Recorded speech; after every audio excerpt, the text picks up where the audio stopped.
университете почетный гость. И не каждый раз можно встретить земляка, который так всегда тепло относится к своей родине.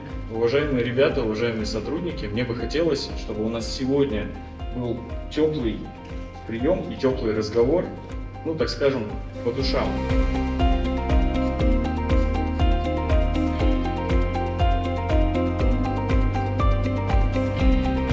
Мы как раз с уважаемым Сергеем Юрьевичем, с Кларой Саматовной говорили о том, как будет развиваться университет.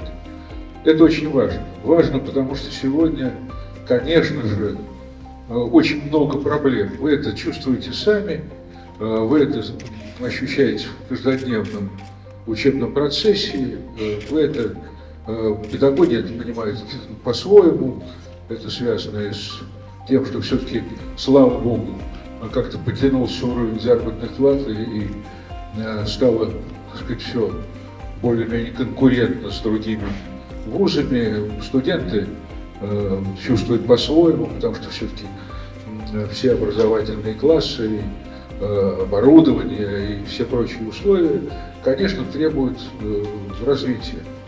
И это, как мне кажется, сегодня, может быть, одно из самых важных слов, которые есть в вашем университете, потому что, когда Сергей Юрьевич рассказывал сегодня о том, какие планы будущего строительства, как предполагает развиваться университет, то это, конечно же, вселяет огромные надежды.